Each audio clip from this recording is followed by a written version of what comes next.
So it's hard to even imagine what a young person, a young child, they might have been abandoned, probably been abused, certainly they're neglected, must go through when they get into our court system. Over 35 years ago, Casa set out to provide a voice for vulnerable children living in foster care due to abuse or neglect. 2 part-time staff members in 1990 encouraged community members to step up for a unique volunteer opportunity. Taking heart from the message from the movie Field of Dreams, if you build it, they will come. Is everybody ready? So that's what we did. We built it and people came. And in the process, we grew from serving children in 1 county to serving children in 4 counties. For over 35 years, our staff has guided hundreds of courageous adult volunteers as they inspire hope in children who need a casa by their side. I'm Joan Crowley. I've been involved with CASA for many years as a member of the board of directors and also as a CASA volunteer. And I have seen firsthand how much a CASA can give a child hope, a child who's been in unbelievable situations. There are many stories that are worth telling, but there's one in particular that sticks out in my mind, and it involves a young boy. I'm going to call him Ben, and his casa, Mary. Before being placed in foster care, Ben endured years of abuse at the hands of his parents. The trauma he had suffered was profound, and understandably, he trusted no one. I don't know that I can overstate how difficult it is for the children who appear before me, what difficulties they've had in their lives, the things that they have seen, the experiences they've had. Mary learned that Ben loved animals, so during their visits, she would show him pictures of her dog, Shadow. The photos seemed to spark something in Ben. When children live in foster care, judges are required to meet with them at least once a year. For the day that Ben was to talk with the judge, he knew Mary would be there to support him. But on her way to the courthouse, she received a frantic call from Ben's foster mother. Ben was sitting outside the courthouse, head down, refusing to budge or respond to anyone, and she didn't know what to do. Mary had an idea. She immediately turned her car around, went home, put Shadow in the car, and headed back. When she arrived, Ben hadn't moved. He was still there, sitting with his hood up and hiding his face in his hands. He looked sad, scared, and utterly alone. Then, something magical happened. Shadow gave a gentle woof, and Ben looked up. His eyes softened, and his face broke into a smile as his hands reached out to embrace her. When Shadow kissed his nose, offering the unconditional love that only a dog can give, something seemed to shift within Ben. It was as if that simple act of affection dissolved the wall around his heart. They got permission for the dog to accompany them into the courthouse. So with his hand on Shadow's back, Ben held her steady as they walked together.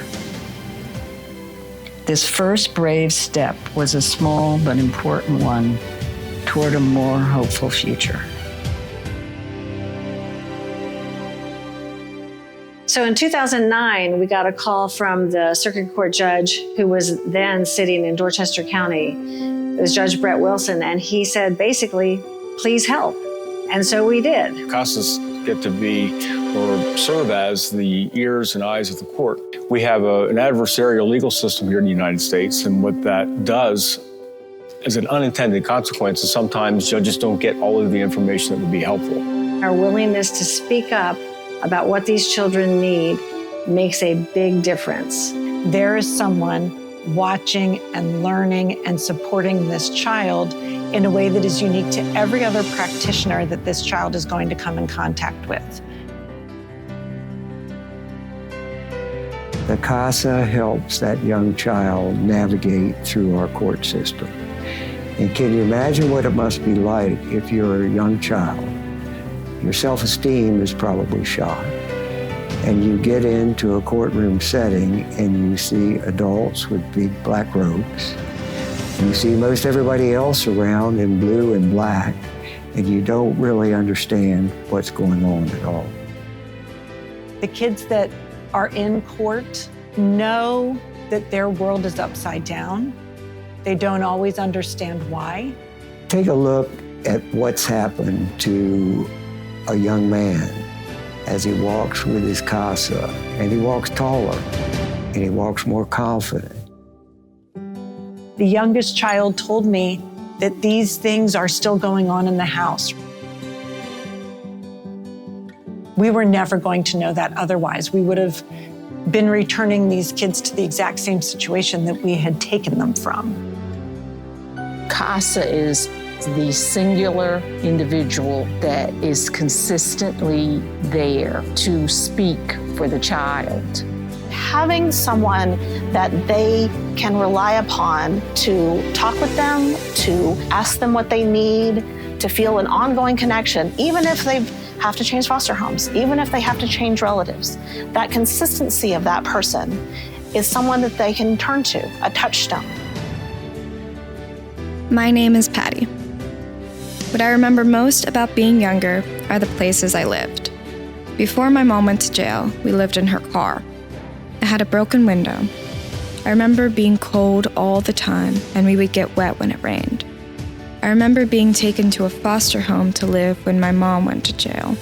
My foster parents were okay, but the TV was really loud, and it was always noisy there. The other kids made fun of me. I wasn't happy living there. Then a lady named Miss B came to visit me. She said she was my casa volunteer. The judge asked her to make sure I was safe and happy. Miss B was very nice. When she visited, we played games like Sorry or we'd color.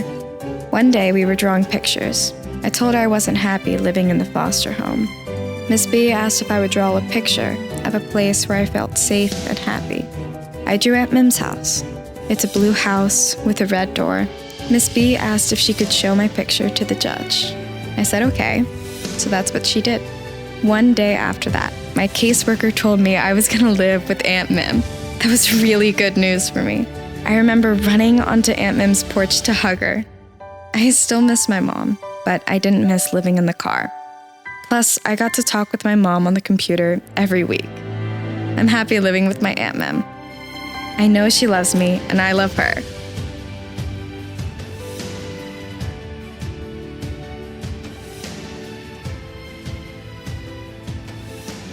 I'm so happy my casa, Miss B, became a part of my life.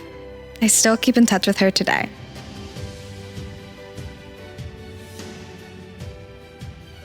Hopefully good things are going to happen. So that child that was abused and neglected and really didn't have much of a future, thanks to that casa, has developed into a very productive, healthy person and will really be a tribute to our entire community. So my point in this is casa is worth the investment. It does so much for young people, and it does so much for our community in the end result.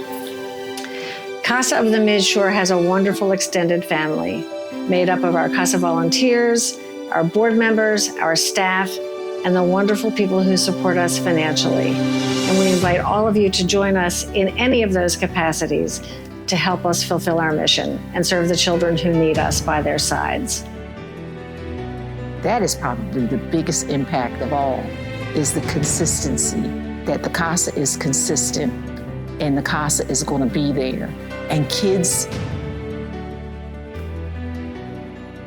once they realize that, there's like a settling in for them and a trusting. I've had cases where there have been older teens who have run away, and the only person they stay in touch with is their casa. The person they stay in touch with to come back from very dangerous situations is their casa. It's that hope and trust that there is someone that cares about them deeply. That day marked the beginning of many visits in which Ben shared his thoughts and dreams with Mary. And that is the hope that I think that CASA gives, is the ability to see that there are people in the world that care about them. Today, as a young man, Ben keeps a photo of Shadow on a shelf in his den. He says it reminds him of the first time he ever felt hope.